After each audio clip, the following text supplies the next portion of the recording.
Alrighty everyone, good morning, good evening, good afternoon. Oh man, happy New Year's, happy Christmas. Hope everyone's enjoying the holidays themselves. And finally, Defo got a little bit more Defy to do. There is a token you can do to get you can get somebody's costume if you do the Lufenia for, I believe it's this new event, Dust to Dawn. Yeah, completing this Lufenia will actually give you a costume token. So, if you want to get an alternate costume before the game ends for free, now's your chance to do it. But right now, we're finally getting around to some, I think this is the second half of Dare to Defy. From what I could tell, this is locked out permanently, or not permanently, but yeah, you see these characters are restricted. If I try to go into this fight, it'll reset Astria 7.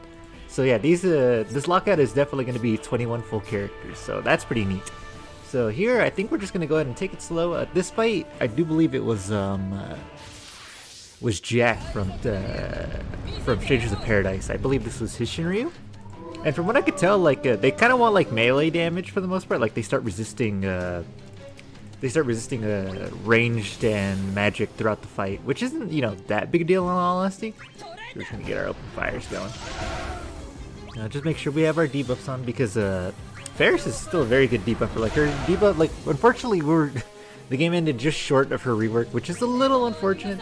Like I did want to see what that Whirlpool Plus was all about. After she inflicted what was it, 40 debuffs or something, a ridiculous amount. But some things just weren't meant to be. So here we're just gonna go ahead and I think we're gonna go ahead and use Kain's FR as the main FR. And these guys basically the fight kind of wants you to keep them broken throughout the majority of the fight. So that's what we're gonna try and do. And luckily with these characters, it's gonna be fairly easy. Just constantly, we're gonna have. Actually, we can inflict lock right now. Let's wait before we go into the air. Yeah, we're gonna hold off on that just a little bit. But yeah, basically we're just gonna want to keep these guys broken throughout the majority of it, because if they're unbroken on their turns, then they get the plus version of their flamethrowers, and that's just AoE Brave plus HPs, which are really annoying. And if we keep them broken, we just have to deal with the AoE Brave attacks, which is basically nothing. So, honestly, we're going to be pretty good in that part. Oh, I actually started with AA, because I believe that's a 12-turn one for Trey. Whatever, it's fine. It's not going to matter that much in the grand scheme of things anyway. Here, I think we're just going to... Let's get our firewall up before they start, applying buffs and just being really annoying. And here, let's start with some dynamite. Man, a Trey rework would have been so sick. Man, we missed out on a lot of cool stuff. Whatever. Let's get our Windrakes horde up just so we don't have to worry about any potential debuffs coming, because I think they are going to reach their FR attack, but luckily we could damage them through it, so it's not like the end of the world or anything. We did bring a Bahamut summon just because it lowers their attack by an additional 15%, so just with the debuffs from Faris plus this, they should be doing next to nothing to us. Our dynamite's going on. I don't know if I want to hold on to the raining arrows. I think we just do it for whatever. Yeah, it's fine. I like holding on to it right before force time, just so we could actually, get some procs in between. Yeah, you see, Faris' debuffs are very strong here. They're not actually allowing us to take any damage. Yeah, you see, while they're unbroken, they're gonna start doing that to us, which is fairly annoying. So that's why we have Trey. He's just gonna be constantly being able to break the opponent. The enemy. Sorry, it's been a while since I played some Defy, not gonna lie. Here, let's just go ahead and crush. We already have our double jump ready. And with all the off-turn damage, because Kain he was one of the last FRs to get updated before the game went to EOS. He was right alongside our CLF. And his FR rework was actually very good. I think it's 50% if you attack a broken, and then 20% if he attacks. So, if he's up in the air, he's going to be constantly getting an extra 20%. And that's good for us, because, we're basically just going to be able to tick this gauge up quite a bit. And you retain the 5% for off-turn range damage as well. And Faris' Whirlpool on off-turns when the opponent, or when the enemy attacks, is actually a ranged attack. Oh, I forgot to put the lock on. Whatever, it's fine. I don't think these guys do enough damage anyway to really do anything to us meaningfully, as long as we keep them broken. Because they're just going to be stuck doing brave attacks, and that's really not going to do all that much to us. Oh no, Snake Bite Plus. Oh no, 0. You see, so it's they're not really that threatening just because of the team comp we have set up. Although it would have been nice to, just to have them constantly missing. Whatever, it's fine.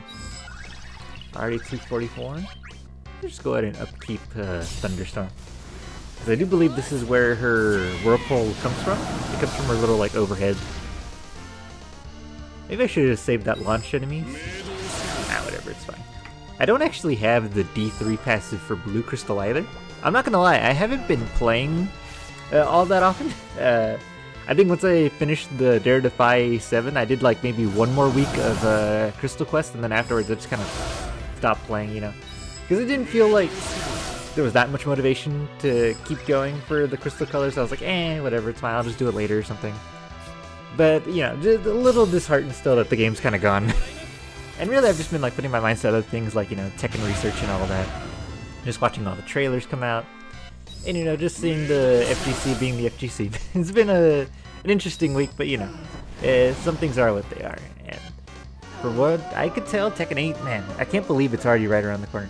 This howling, actually, that they do here is actually quite annoying.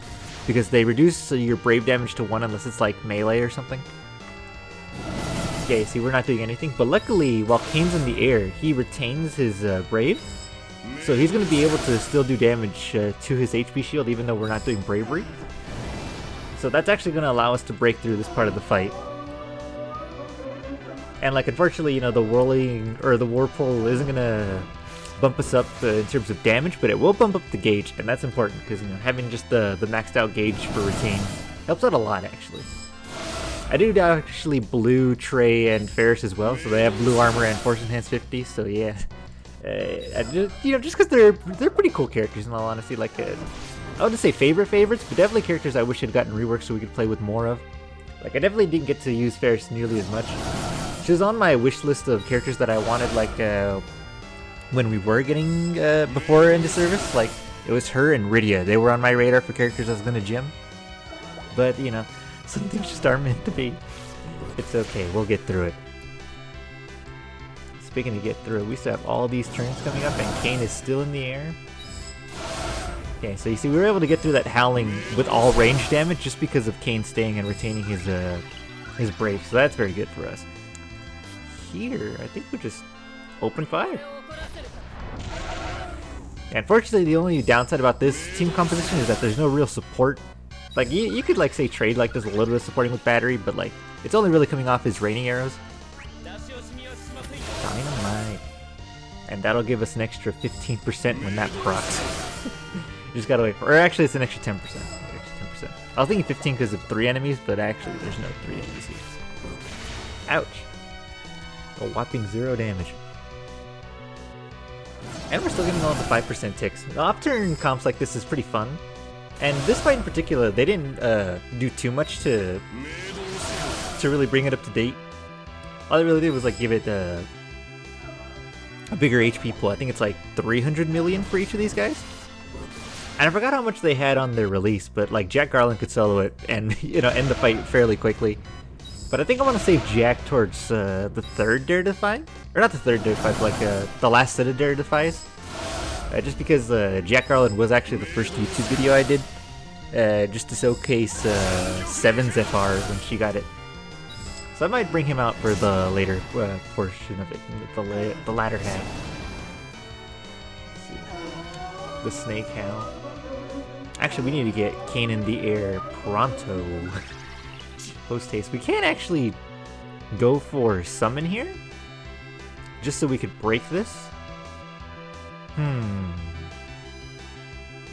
Actually, I think I'm gonna do that. Yeah, just so we don't waste too much damage here. Then we have our EXs up, so we can get some additional HP bonus from everyone getting the launch here. Because Kain does battery when he does do his EX, you know. And 27 million is still fairly good damage. And we should be able to max out the gauge anyway, so, yeah. Nothing really to worry about here.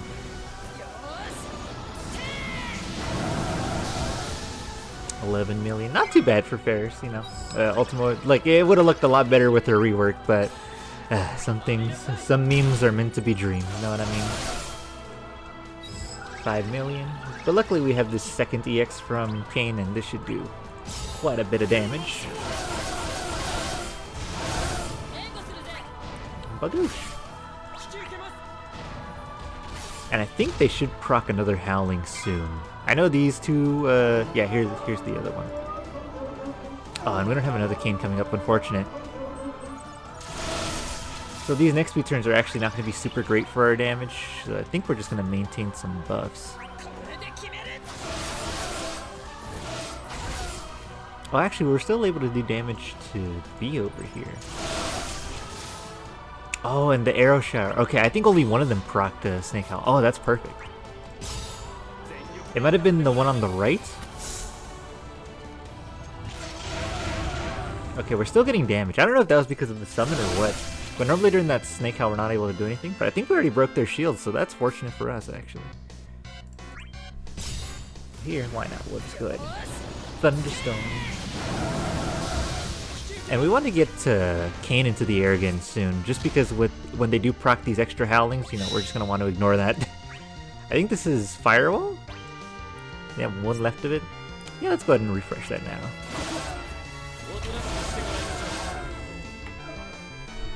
Yeah, and just like that, with one Kain FR, no echoes, we already have them down to, you know, less than half percentage. Like, these characters could still do work. It's just, you know, nowadays a lot of the, or like especially with DFFOO, a lot of people didn't like to waste time using lower tiered characters. They would just try to, you know, blow up the fight and then complain that the fight was too quick. Now you like thinking their favorites were outdated when really you could bring them to any fight you wanted. It just took a little bit more time is all. So here we don't have enough for our jump. We can go into a burst, but that's going to trigger howling, which is going to be a little bit of an issue. So I think what we're going to do is... Actually, I think I do want to go into burst, just so we can do some damage while we can. Get some jump. And I do believe Kain's burst phase is jumped into Gungnir. If we're not jumping. Because then we can... let's go for EX.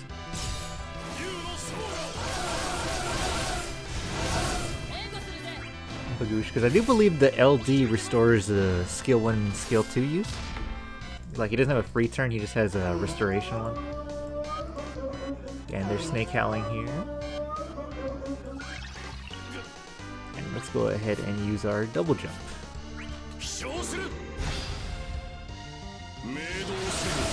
Maybe this was a mistake. I'm starting to believe this was a mistake. Oops. Okay, it's fine.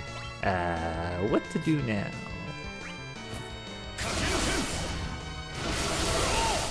Actually, yeah, we have 4, and let's not waste. Let's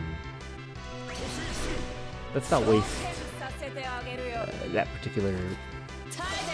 Oh, actually, we did damage here, or we were able to break it. Oh no, that was probably due to. That was probably due to Trey's EX actually. Yeah, maybe burst phase was kind of like whatever here. Ah, it's fine. I've done worse. We've done worse. We only have to survive one wave. Of particularly annoying flamethrowers, that's about it.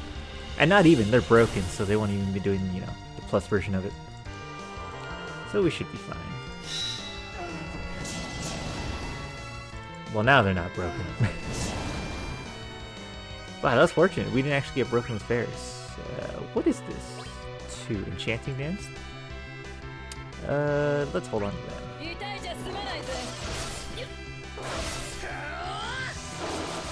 Wow, Faris is still able to do brave damage, huh? I wonder if that's because, her herself is doing water damage, like elemental damage. Maybe that's why she's able to break through.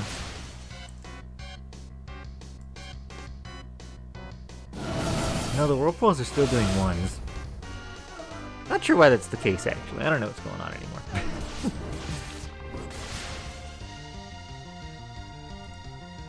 We need to find a way to battery Kain before he goes into the air. Let's try Blessed Archery. This is battery.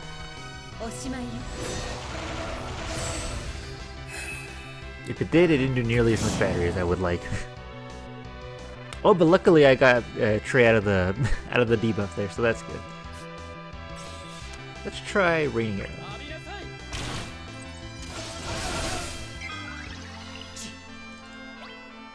And yeah, I guess all we can do now is go into FR and hopefully do enough damage in it. Yeah, BT phasing there definitely might have been a mistake. Ow. Just killed a few turns is all.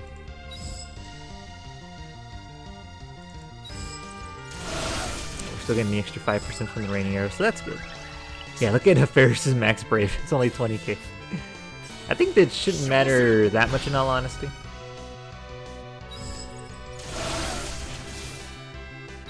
Yeah, we're gonna rely on Kain and Trey to do some heavy lifting.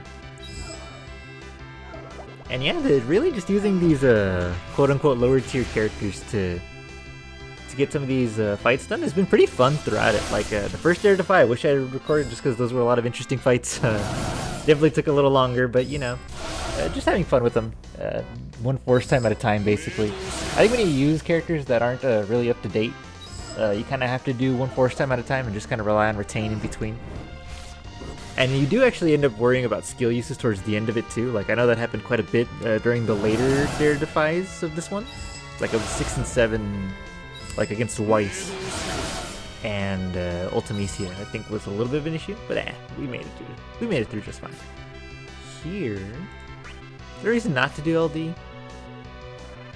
Let's just actually, I don't want to get rid of their speed buffs. Yeah, let's go ahead and use LD. Because if we use open fire, that actually dispels their speed up. And we want them taking turns so they can, you know, eat through the firewalls and everything. Bagoosh. Lance it. Here. Let's go ahead and do some dynamite. Your life ends in 3 turns. Yeah, and luckily, just being able to constantly break them will make this fight fairly easy. Oh god, dude, that's a plus version. Holy cow, that was a lot of damage. Where did that come from? Okay, luckily this guy's attacking Kain. Man, I really wish I had put prayer on now. I don't know where that attack came from.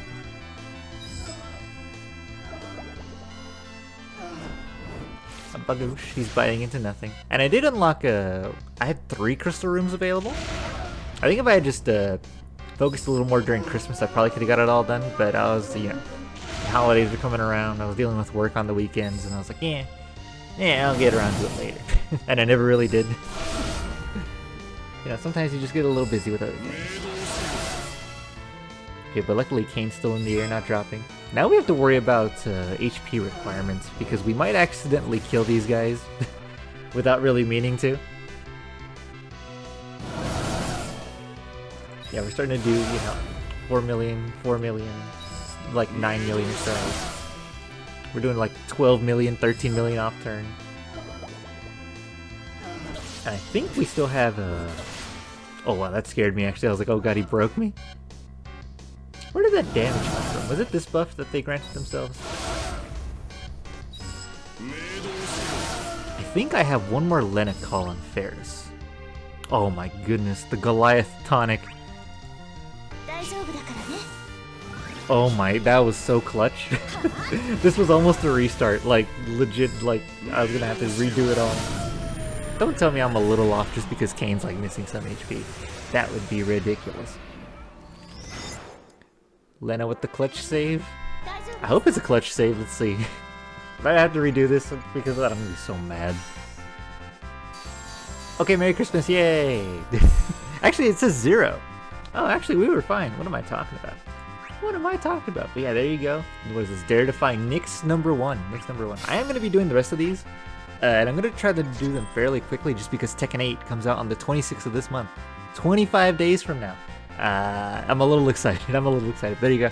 That's Defy Nyx number 1. Take it easy.